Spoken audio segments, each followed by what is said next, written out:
आउज़ बिल्लाहि मिनश शैतानिर रजीम बिस्मिल्लाहिर रहमानिर रहीम। आज जुम्मे का दिन है, बहुत मुबारक दिन, और इसमें हम लोगों को ज़्यादा से ज़्यादा दुरूद पाक का विर्द करना चाहिए और हमें जुम्मे का ख़ास एहतमाम करना चाहिए, क्योंकि जुम्मा ऐसे ही कि जैसे कि हमारे लिए ईद का दिन है। और ये इस जुम्मे वाले दिन बहुत बाबरकत काम हुए हैं। हज़रत आदम अलैहिस्सलाम से लेकर जितने भी नबी पैगम्बर हुए तमाम जो हमसे है ना, जुम्मे वाले दिन अहम दिन हमारे लिए गुजरे। और मुसलमानों के लिए भी जुम्मा एक बहुत ही मुक़द्दस दिन है, जिसके लिए हमें ख़ास तौर पे तैयारी करनी चाहिए। जुम्मे वाले दिन के लिए कौन कौन सी चीज़ें सुन्नत हैं? जुम्मे के नमाज अदा करने के लिए दर्जा ज़ैल काम करना सुन्नत है। मुंह से बदबू दूर करने के लिए मसवाक करनी चाहिए। धुले हुए और सफ़ेद कपड़े पहनना चाहिए, क्योंकि मैले कुचैले कपड़ों से नफ़रत पैदा होती है। तेल और खुशबू लगाना, इमाम के करीब बैठने के लिए पहली सफ़ में बैठना ताकि ज़्यादा सवाब मिले। सुभान अल्लाह। क्या खुतबे के वक्त नमाज़ पढ़ी जा सकती है? जी नहीं, खुतबे के वक्त नमाज नहीं पढ़ सकते। खुतबे से लेकर नमाज के ख़त्म होने तक किसी किस्म का कलाम नहीं कर सकते। जैसे कि अक्सर लोग होते हैं कि वो कहते हैं जी खुतबा हो रहा है तो हम लोग अपनी नमाज़ अदा कर लें, ये जायज़ नहीं है। खुतबे के दौरान हम लोगों को किसी किस्म का कोई कलाम नहीं करना चाहिए। हमें बिल्कुल आराम से खुतबा सुनना चाहिए, क्योंकि खुतबा सुनने का भी बहुत ज़्यादा सवाब है। इसलिए हम लोगों को खुतबे के दौरान कोई काम नहीं करना चाहिए। मगर साहिब तरतीब वो शख्स जिसके बालिग होने के बाद से 5 नमाजें नहीं रहीं, कज़ा नमाज पढ़ सकता है। इसी तरह जिस शख्स ने खुतबे से पहले सुन्नतें वगैरह शुरू कर दी, जल्दी जल्दी पूरी कर ले, यानी कि अगर उसने शुरू कर लिए तो वो अपनी मुकम्मल कर ले। कौन कौन सी चीज़ें हैं जो खुतबे के ऐन वक्त ममनू हैं? जो चीज़ नमाज में हराम है, मसलन खाना पीना, सलाम या सलाम का जवाब देना वगैरह, ये सब चीज़ें खुतबे की हालत में भी हराम है। सुभान अल्लाह। समझ आइए कि हम लोगों को खुतबे के दौरान में सलाम भी नहीं करना चाहिए और सलाम का जवाब भी नहीं देना चाहिए। यहाँ तक कि अमरुल बिल मारूफ़, ख़तीब अमरुल बिल मारूफ़ कर सकता है। जब खुतबा पढ़े तो तमाम हाज़रीन पर सुनना और चुप रहना फ़र्ज़ है।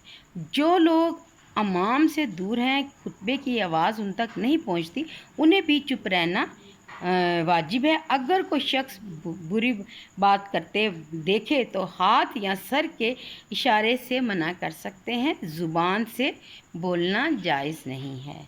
इसलिए हम लोगों को ये छोटी छोटी सी बातें हैं जिन पे हमें गौर करना चाहिए। और जुमे के दिन अपने साथियों से कहीं चुप रहो। ये जबकि इमाम खुतबा पढ़ रहा है तब भी तुम बेहुदा हो, यानी कि तुमने कोई बेहुदा बात नहीं करनी। इन लोगों को इस हदीस मुबारक से इबरत हासिल करनी चाहिए कि जो अपने साथ छोटे नाबालिग बच्चों को ले आते हैं, यानी कि मस्जिद में वो लोग छोटे बच्चे जिनको नमाज की हुर्मत का एहसास नहीं होता, उन्हें खुतबे का एहसास नहीं होता, उन्हें नहीं पता चलता कि खुतबे के दौरान हमें खामोश रहनी चाहिए, तो वो क्या करते हैं कि बच्चों को ले आते हैं और बच्चे जो है शोर मचाना शुरू कर देते हैं। उन्हें इस हालत में बुलंद आवाज़ से मना करना शुरू कर देते हैं, डांट डपट शुरू कर देते हैं, क्योंकि वो खुद इस गुनाह में मुब्तला हो जाते हैं। खुतबे के दौरान हुज़ूर पाक सल्लल्लाहु अलैहि वसल्लम का नाम सुनकर दुरूशी पढ़ सकते हैं। रब्बुल आलमीन अज़्ज़ल का नाम सुनकर, जल्ल जलालु हुज़ूर करीम सल्लल्लाहु अलैहि वसल्लम का नाम सुनकर, मुबारक सुनकर, अगरचे खुतबा ने आयतल करीमा दुरूशी तिलावत या सहाबा कराम का नाम सुनकर ज़ुबान से कहना मना है, लेकिन हाज़रीन दिल में पढ़ सकते हैं। और अगरचे ये खुतबा ईदैन या निकाह का ही क्यों ना हो। अरबी के अलावा किसी और किसी और ज़ुबान में खुतबा पढ़ना कैसा है? अरबी के अलावा किसी और ज़ुबान में खुतबा पढ़ना, खुतबे में कुछ ऐसे अल्फाज दूसरी ज़ुबान के मिलाना नाजायज़ है और खिलाफ सुन्नत है। ज़माना कदीम से मुसलमानों में ये मामूल रहा है कि उसी की पैरवी करते रहे हैं। हज़ूर अकरम सल्लल्लाहु अलैहि वसल्लम के ज़माना जहालत खिलाफत में हज़ारों शहर फ़तह हुए और गैर अरबी लोग जुमे की नमाज के लिए जमा होते और अरबी जानते भी ना थे। تو صحابہ کرام نے ان کی وجہ سے کبھی خطبہ ان کی زبان میں یا عربی کے لیے کوئی دوسری زبان ملا کر خطبہ دیا۔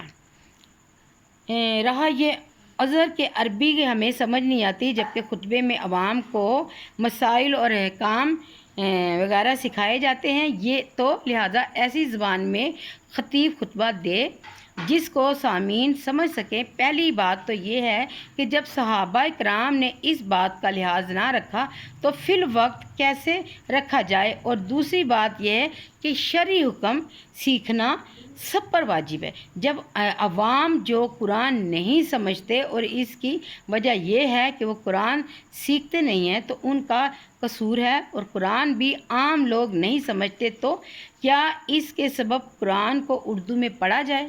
یہ افسوس کا مقام ہے کہ انگریزی زبان میں ہم بڑے فخر سے سیکھتے ہیں اور بولتے ہیں، عربی اتنی بھی نہیں سیکھتے کہ اپنے دین کو سمجھ سکیں، جبکہ ہمارا دین عربی، ہمارے نبی کریم صلی اللہ علیہ وسلم عربی، ہماری کتاب عربی، جس زبان میں ہمارا دین اور ایمان ہے اس کی کوئی غرض نہیں۔ غیر کی زبان کو اتنی ترغیب دیتے ہیں کہ اپنے چھوٹے چھوٹے بچوں کو جیسے صحیح بول بھی نہیں سکتے تو انگریزی ان سے بات کرتے ہیں۔ اللہ تعالی ہمیں اپنے دین کو سمجھنے کی توفیق اور ہدایت فرمائے، آمین ثم آمین۔